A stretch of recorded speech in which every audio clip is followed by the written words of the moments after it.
We're live today. All engines, all cylinders are hitting.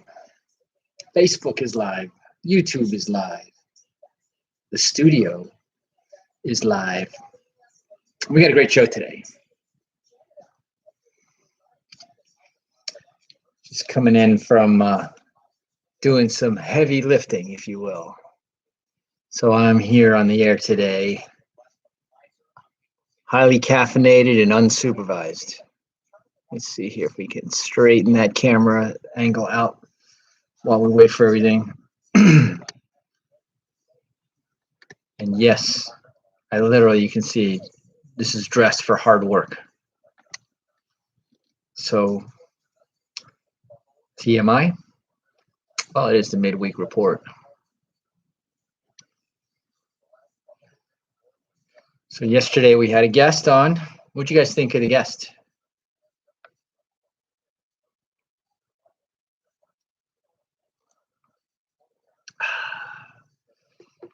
Papaya, passion fruit, green tea, nectar of the gods. That is until happy hour.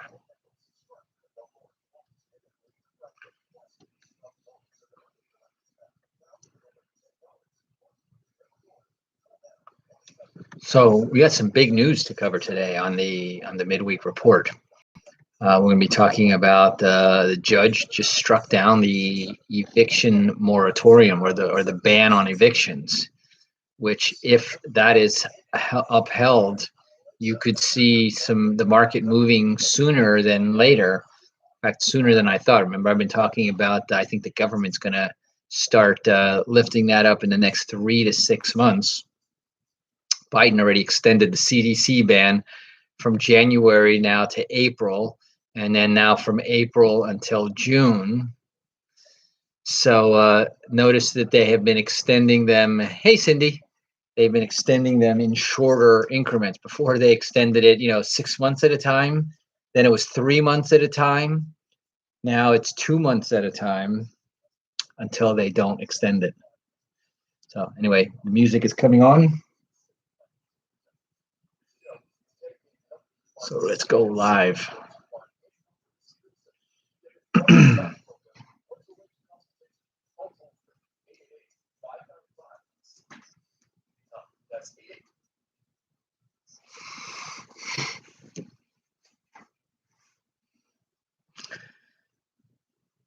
And hello, South Florida. Welcome to the midweek edition of the Real Estate Show, South Florida's #1 program about real estate, America's longest running daily radio show about real estate.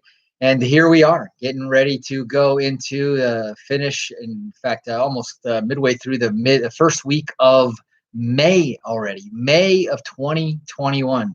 Whatever happened to the millennium bug, by the way? Was there anything going on with that? Anyway, we got a great show for you today, the midweek report during the week, which, of course, we start the week out Mondays on a mission. We select a theme that we run with during the week. This week's theme was about doing real estate locally. So I got some great statistics, some really good information that I want to share with you about the real estate market today. We got some great headlines, big headlines, as a matter of fact. The number one is that yesterday, a federal judge struck down the ban on evictions. Yes, ladies and gentlemen, they're obviously the lenders and everybody, including landlords, have been in court trying to fight the very fact that we have something called contracts. And what makes an economy work, one of the fundamental parts of a good economy, is something called contracts, right? An enforceable agreement between two parties, because without contracts, there's nothing. There's really nothing. And so, as I mentioned way back when we started this whole moratorium, I said this is a dangerous thing that we're getting into. Number one, because it erodes the very foundation of what contracts are, right? One side cannot arbitrarily not honor it without penalty, and a government shouldn't be able to come in and simply say, those contracts aren't valid now. So in a pandemic, I can understand a worldwide situation. A situation happens once in a century, and as long as it's temporary, that's one thing. But anyway, I'm getting away from the headlines that we have here. That's just one of the main things. I want to get into keeping along the lines of our conversation about investing locally. Monday, not only did I talk about investing locally, I gave a series of reasons why I like to invest locally and why I often recommend for new investors that that's where they should start.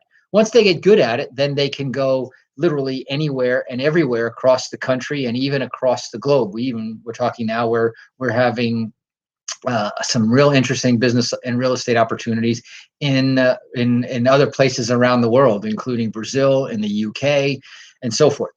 But start locally, think big, but start locally. And so we talked about on Monday the reasons why, and maybe one reason why not.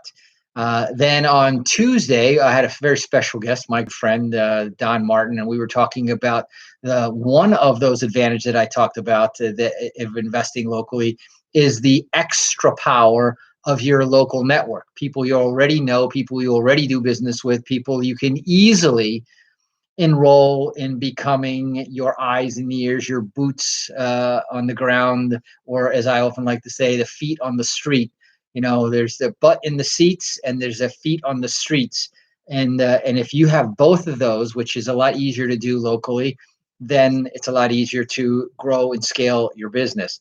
So today, the midweek report, I wanted to also kind of drill down locally and share with you, first of all, a number of the headlines. The first one, of course, and I'm gonna get more into this in the second half of the show, but yesterday, a federal judge overturned the national eviction ban, and so we're gonna see, because there's a I'm gonna say a wrestling in between a number of different authorities, right? You have the federal government saying one thing, you have the CDC coming from a different perspective. Now, the federal government can, right? They can influence and control what the federal agencies do.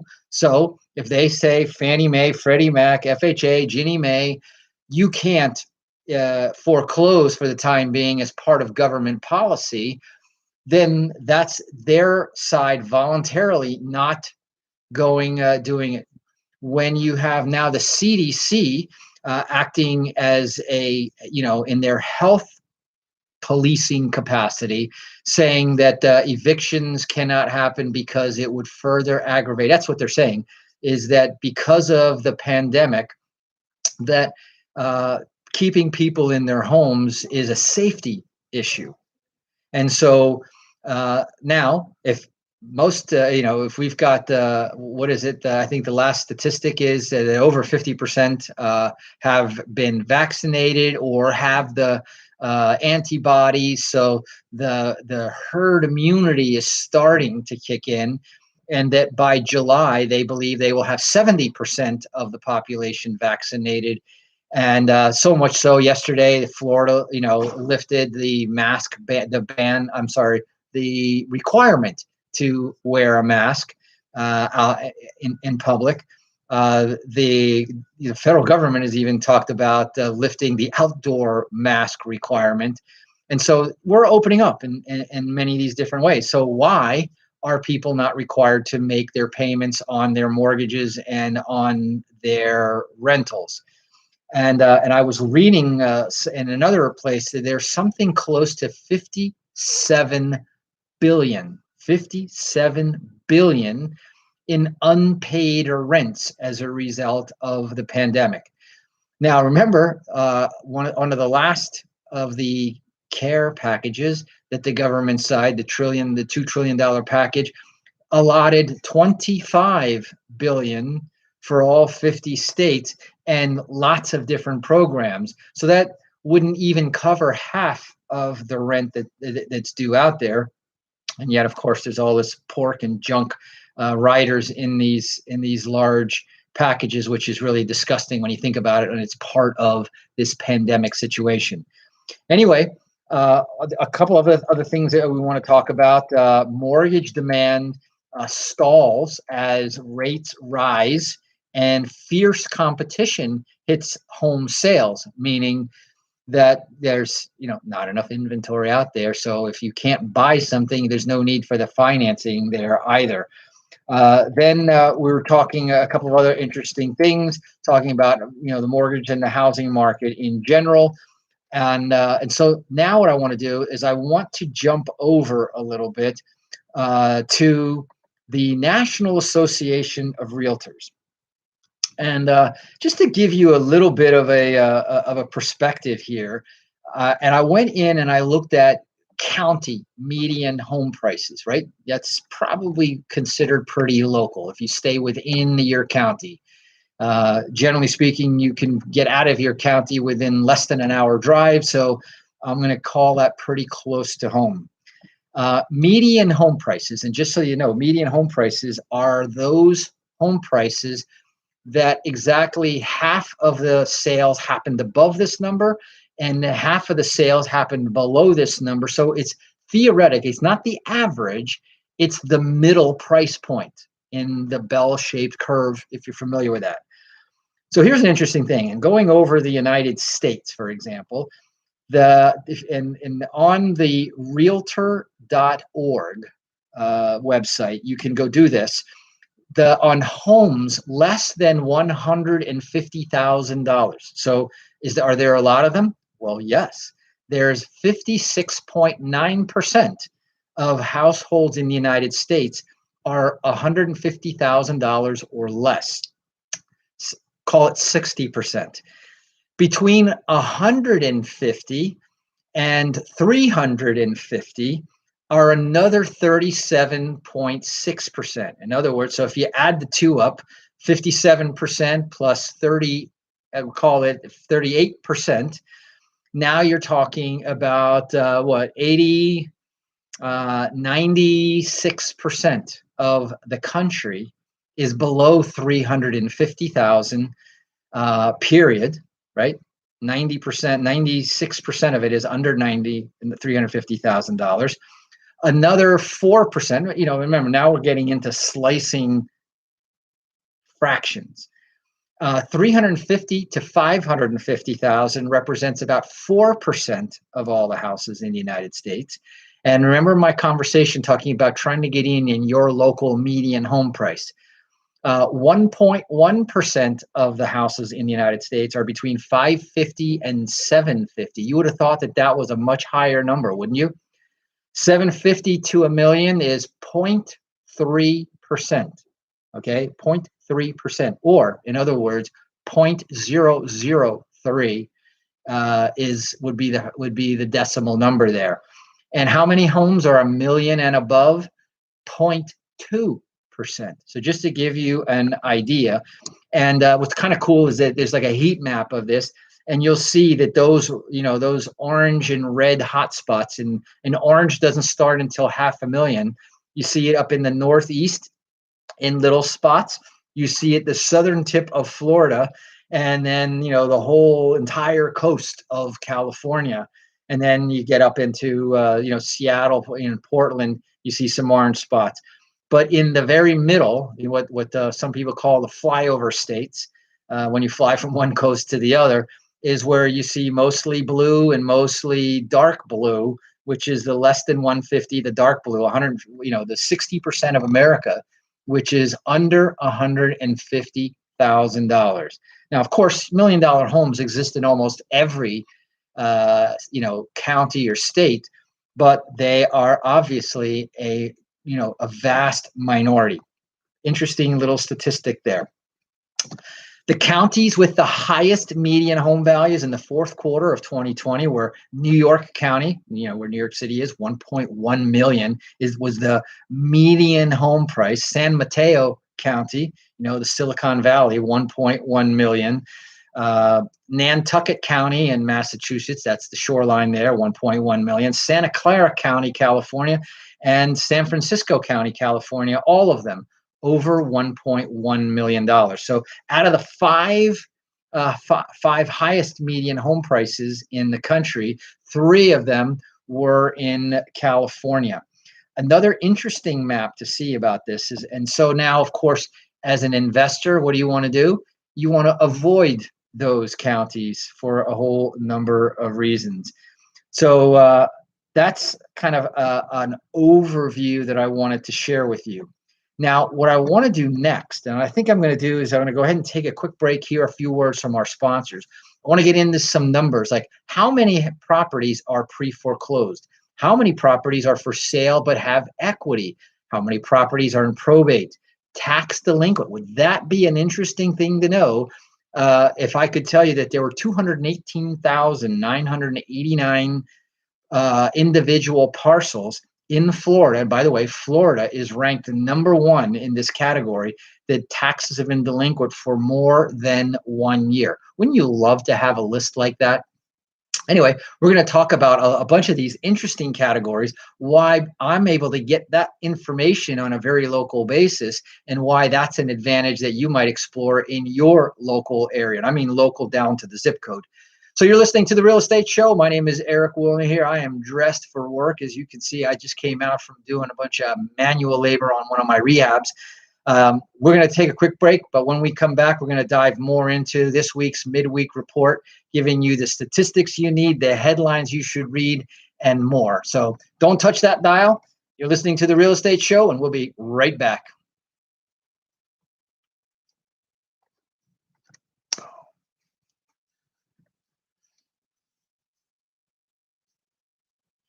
Don't let me forget that.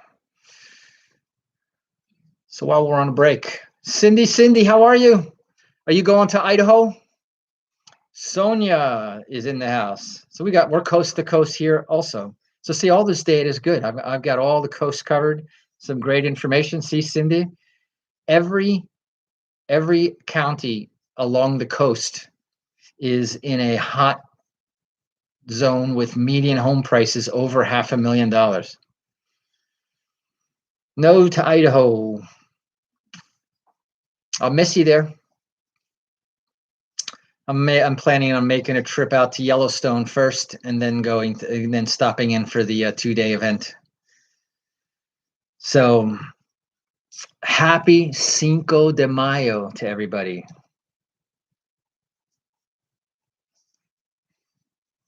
See, by the way, I'm going to switch over to this camera. Brian, are you going? That's right in your backyard, isn't it? You got a property out there. So you see that we've changed the studio completely. We've been playing around with different things. Now you can see we got some poles and things. We got some construction going on. And Cindy, did you go to the auction in Texas? Bexar County, okay. Just outside of Houston County. Or is that more closer to Dallas? Actually, when I think about that, I'm trying to remember. Anyway, as I get myself untangled. And welcome back. For those of you just joining us here on The Real Estate Show, my name is Eric Willner. I am your host, and we are here live Monday through Friday. That's 5 days a week live, those 5 days. And then all of our shows are rebroadcast on Sunday night starting at 9 p.m. So 5 days a week, 5 different ways that you can listen to our show: on the AM station, 1470, on the FM dial at 96.9, 95.3, and some other ones which I don't recall. Then we have our presence on the app. So all you have to do is go to WWNN if you have an iHeartRadio app, the TuneIn app, or the radio.com app, and you can take us with you on the go. So tether-free radio. How do you like that? And you can also listen to us streaming on our website at automaticlandlord.com. That's automaticlandlord.com.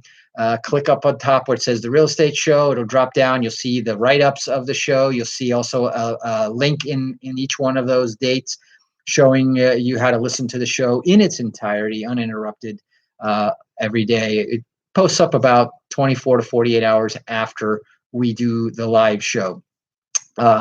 even faster up on our Facebook page, which is the fifth way. On Facebook, we do this live. As you can see, we have the opportunity to interact and mingle with some of our listeners who watch the show on our Facebook Live or listen to the show either way. And then, so those are the 5 different ways, every day, 5 p.m., 5 days a week. So I also wanted to remind we do these different workshops that we have. And tonight at 8 p.m. Eastern Time, 5 p.m. for those of you on the West Coast of the United States, we have our real estate show listeners Biz Connect meeting, considered as sort of an investors networking mastermind. And something we just kicked off, and we just started, I think, a week or two ago. And so if you would like to attend, rub elbows with other investors, share some ideas, learn a little bit. We always have a little bit of a sort of a spotlight speech, and then we go into some networking. So it doesn't matter where you are, anywhere in the country. If you like real estate, if you like business, you're definitely going to like the Biz Connect. And to attend that, all you have to do is type the word investor to 561-861-2366. That's 561-861-2366. That's our Wednesday. Yesterday we had our credit accelerator workshop, dynamite workshop. Monday we had our equity accelerator workshop, dynamite stuff there. And then now we have, tonight is our workshop, and then Cinco de Mayo for those of you.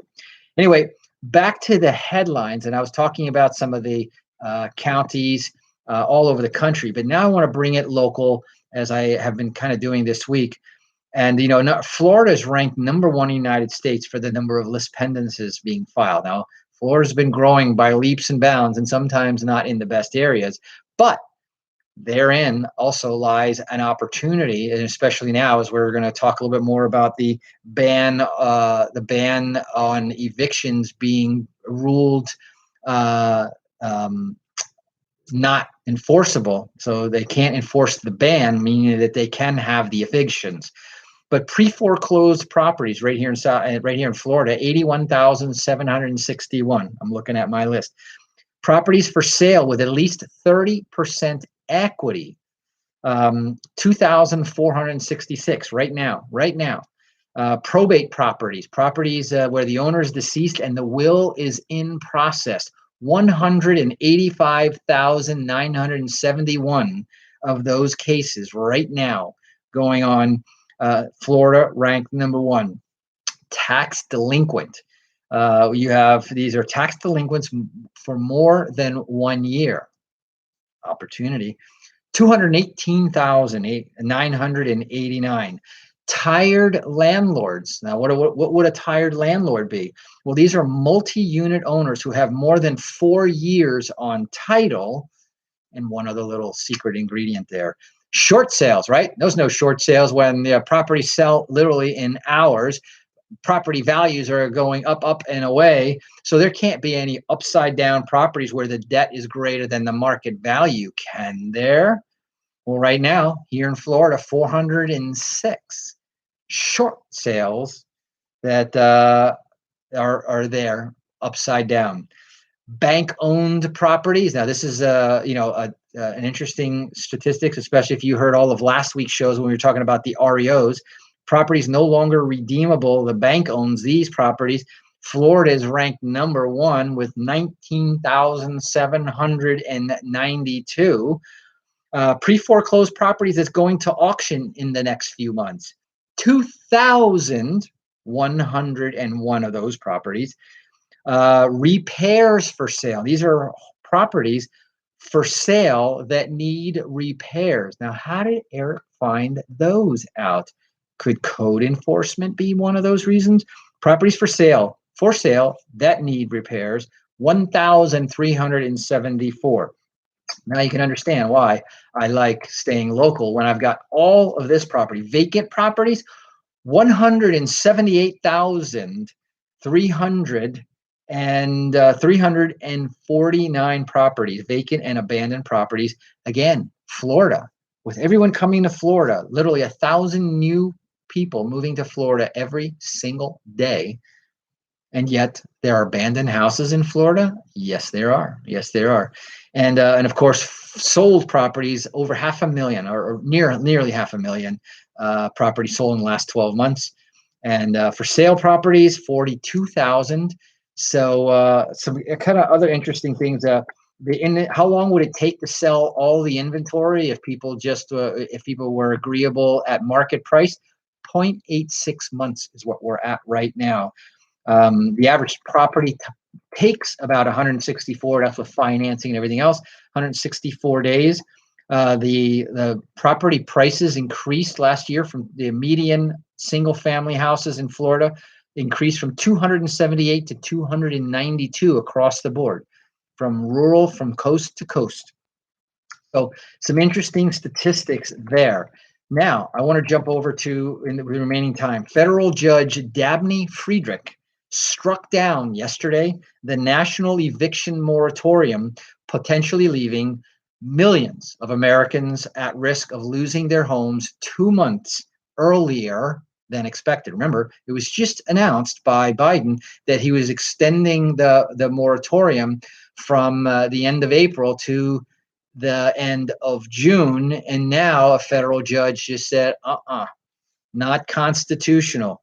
The Centers for Disease Control and Prevention has banned most evictions across the country since September. They stepped in when the government was starting to sort of lose power. And we heard, the previous administration was moving to try to normalize the economy and take away these artificial supports and look for other solutions. The protection was slated to expire at the end of January, but President Joe Biden extended it first until April and now later through June. So since 1 in 5 renters across the U.S. are struggling to keep up with their payments amid the coronavirus, states are scrambling to disperse more than $45 billion in rental assistance allocated in Congress across those 2 different packages. So, but that's what we have time for in today's program. The music is coming in. That means that my time is out. So we'll be back again, same place, same time tomorrow. Remember, text the word investor to 561-861-2366 if you want to get the Zoom invitation for the listeners only BizConnect meeting that we have tonight at 8 p.m. Eastern Time. So that's it for today. This is your host, Eric Willner, on America's longest running daily radio show, signing off. But just for today, until tomorrow, drive safe, wash those hands, and make it a great day. Bye-bye.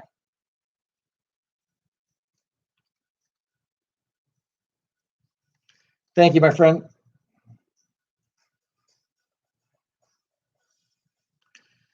San Antonio. Okay, so you were visiting. How's our boy doing there? Did he pull the trigger yet on a new house? So where is my clip here as I wind this stuff down? So that sounds nice that you guys were able to go out there.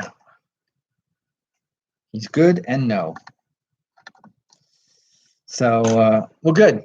One of these days, soon, let's catch up a little bit. A lot has changed. So, and there's always an evolution going on.